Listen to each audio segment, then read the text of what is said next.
मुंबई के खिलाफ शर्मनाक हार झेलने के बाद पैट कमिंस ने जो मैच टाइम प्रेजेंटेशन में स्टेटमेंट दी वो काफी चौंकाने वाले स्टेटमेंट। ये देखो, पैट कमिंस के स्टेटमेंट की बात करें और मैदान पर जो एक्चुअल चीजें घटित हो रही है उस दोनों में कहीं दूर दूर तक वास्ता ही नहीं नजर आता है। पैट कमिंस का कहना था कि पहले मैच में हमने काफी शानदार शुरुआत, लेकिन उसके बाद से जो है ना ही तो उस तरह का सरफेस मिला जहां पर हम इस तरह के स्कोर बना पाए और ना ही हमारे बल्लेबाज ही चल पा रहे उस तरह से। नहीं तो हम हर एक मैच में जो इसी लेवल का स्कोर खड़ा करना चाहते हैं।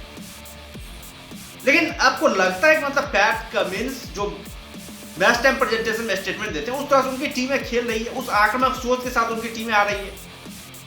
हमें तो नहीं लग रहा है भाई।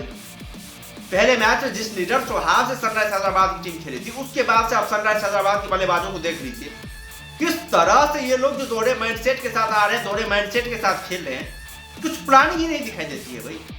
और यदि आपके बल्लेबाज नहीं चल पा रहे हैं, आपको पता है कि आपके बल्लेबाज नहीं चल पा रहे हैं, नहीं शानदार परफॉर्मेंस कर रहे हैं, आपकी रणनीतियों पर सही तरीके से खड़े नहीं उतर पा रहे हैं, तो भाई आप टीम को चेंज कीजिए ना। आप दूसरे खिलाड़ी को मौका दीजिए, आपके पास दूसरे प्लेयर भी हैं, उन्हें भी खिलाइए आप। लेकिन ना ही तो दूसरे प्लेयरों को मौका देते हैं, ना ही अपने होम ग्राउंड पर भी ये लोग जीत पाते हैं। अपने होम ग्राउंड पर तो भाई आपके पास पूरी अथॉरिटी है ना, आप अपने अकॉर्डिंग पिच बना सकते हैं। नहीं, आप सनराइज हैदराबाद में आपको दिक्कत है तो आप दूसरी जगह अपना होम बेस जो स्थापित कर लीजिए, बना लीजिए, वहां पर आप जो मैच खेलिए। नहीं तो होम ग्राउंड पर जाकर के हारना, ये मतलब कहाँ की मतलब, इसमें तो मुंबई इंडियंस से कोई इन्वॉल्वमेंट था ही नहीं। और कल की पिचें भी ऐसी नहीं थी, जिस तरह से बल्लेबाजी हुई उस तरह की पिचें नहीं थी।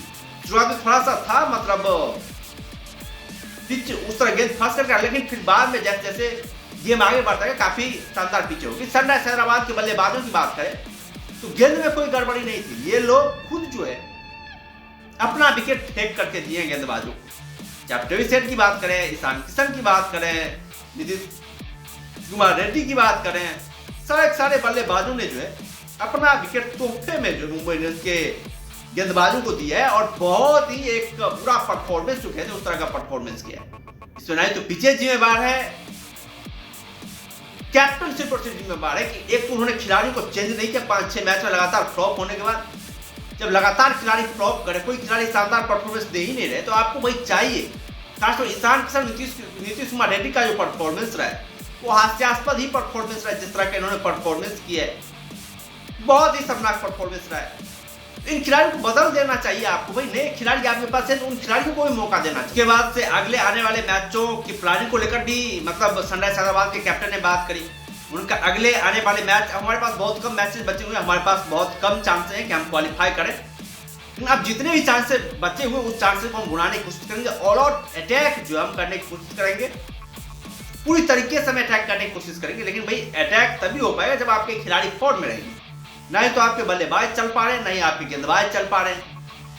गेंदबाज भी वही है आपके, नहीं तो पिछले साल जो गेंदबाजी लाइनअप थी इनके पास, भुवनेश्वर कुमार थे, टी नटराजन जैसे गेंदबाज थे क्योंकि शानदार गेंदबाजी करते थे, शुरुआत में आकर के विकेट लेते, उस टाइप के गेंदबाज हैं क्या? अब देखिए मतलब ऐसा गेंदबाज इन्होंने हर्षल पटेल को खिलाया, हर्षल पटेल भी वही पीट रहे हैं, मोहम्मद शमी वही पीट रहे हैं।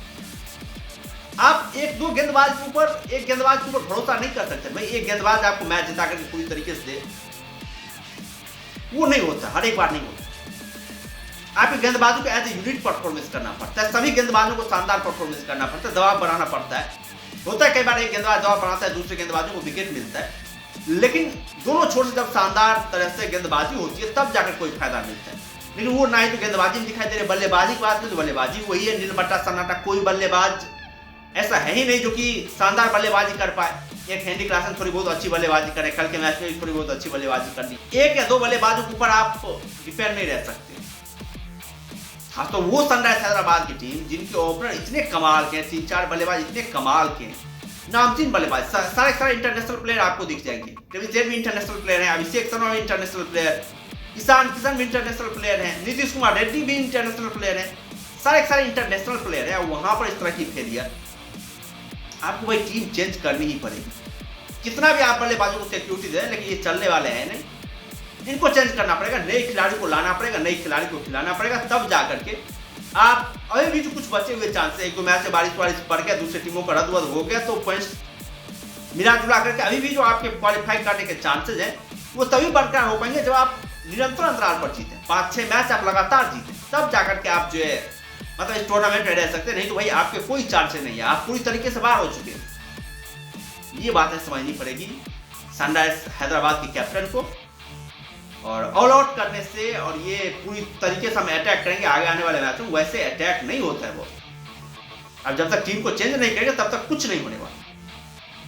खैर, आप लोगों का क्या कहना है सनराइजर्स हैदराबाद के कैप्टन की इस तरह के स्टेटमेंट पर, जिस तरह का स्टेटमेंट उन्होंने दिया है, इस स्टेटमेंट पर आप लोगों का क्या कहना है? आप लोग अपना राय कमेंट में दे सकते हैं, और यदि चैनल पर नहीं है तो चैनल को जरूर सब्सक्राइब कर सकते हैं ताकि आने वाले वीडियोज की लेटेस्ट नोटिफिकेशन आप लोगों तक पहुंचे।